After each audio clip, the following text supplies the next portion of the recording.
Si pour le moment tu n'arrives pas à vendre ton offre, c'est parce que tu fais la même erreur que 99-99% des gens font. L'erreur que tu commets, c'est la même que celle que tu faisais en étant gamin, en essayant de persuader ta mère de t'acheter un nouveau jeu vidéo. C'est que tu essayes à tout prix de convaincre. Convaincre, ça ne fonctionnera jamais. Il trouvera toujours une excuse pour te contrer. Alors si ça ne fonctionnait pas pour ta maman avec des jeux à 50 €, ça ne fonctionnera pas pour des clients qui valent plusieurs milliers d'euros. Moi, comme tous mes closers, on ne cherche plus à convaincre. Ce qu'on fait, c'est qu'on attire, on filtre et on sélectionne avec qui on va bosser. Et c'est comme ça que des offres high ticket arrivent à se faire signer sans forcer, sans avoir besoin de manipuler ou de gérer une tonne d'objections. Un prospect qui pense choisir sa décision est un prospect qui signe plus rapidement et surtout qui va consommer chez toi sans aucune résistance. Dans cette vidéo, je vais te montrer 5 étapes que tu vas devoir mettre en place dans ton business pour que tu puisses enfin vendre des offres jusqu'à 15 000 €, sans devoir te justifier, sans devoir convaincre. Bref, reste attentif jusqu'à la fin, je vais te donner énormément de valeur. C'est parti. Première étape, qualifier et filtrer les prospects en amont. Quand tu vends une offre à 2, 3, 4, 5 000 €, tu dois surtout pas perdre ton temps avec tes prospects non qualifiés. Ce premier filtre va directement être appliqué lors du setting.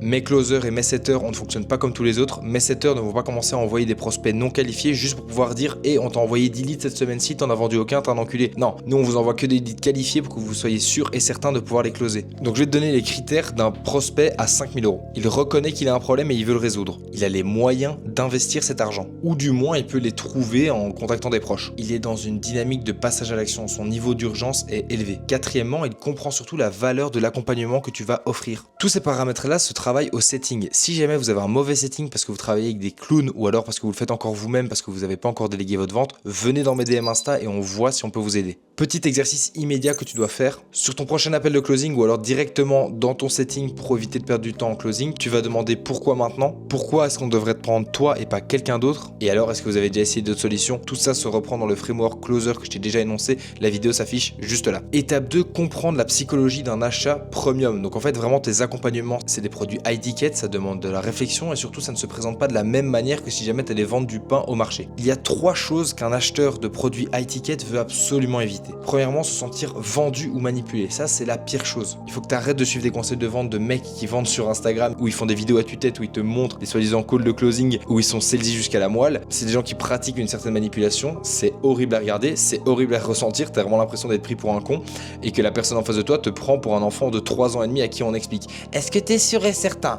Écoute, moi je fais un pas vers toi, toi fais un pas vers moi. Non, arrête ces conneries-là, ça ne fonctionne pas. Deuxièmement, le pire truc qui peut arriver à un client étiquette, c'est de regretter son achat. Troisièmement, il ne veut pas perdre son temps, ok? Donc tu dois vraiment te concentrer là-dessus. Ce que tu dois promettre, est ce que ton prospect veut vraiment. Un retour sur investissement clair et mesurable pour pouvoir mettre des KPI et comprendre vraiment s'il avance bien. Une expérience exclusive et haut de gamme, ça va directement se faire ressentir avec ton rapport que tu vas avoir avec tes clients. Le fait que tu sois vraiment présent pour eux, que tu répondes toi directement à tes messages une fois que c'est devenu tes clients, que ce soit plus ton setter qui répond à leurs messages. Et surtout, avoir eu affaire à toi lors de la phase de vente et que tu n'es pas dû forcer pour qu'il signe. Tu dois lui donner le sentiment qu'en fait c'est toi qui vas décider de travailler avec lui et qu'en fait entre guillemets c'est une chance et qu'il lui se positionne vraiment comme étant l'acheteur, mais au final c'est toi qui vas décider si jamais il peut acheter ou non. En faisant ça, ton client va se sentir privilégié et son expérience client globale va déjà être vachement enrichie. Étape 3, pendant ton appel, tu dois absolument faire parler correctement ton prospect et surtout beaucoup le faire parler en lui posant les bonnes questions. Un prospect qui va exprimer lui-même ses besoins et ses frustrations est un prospect qui va être beaucoup plus convaincu pour passer à l'action à la fin de l'appel. Donc vraiment ce que je veux que tu comprennes, c'est que tu arrêtes de pitcher constamment ton offre. Arrête de pitcher constamment à quel point t'es fort, à quel point c'est chouette,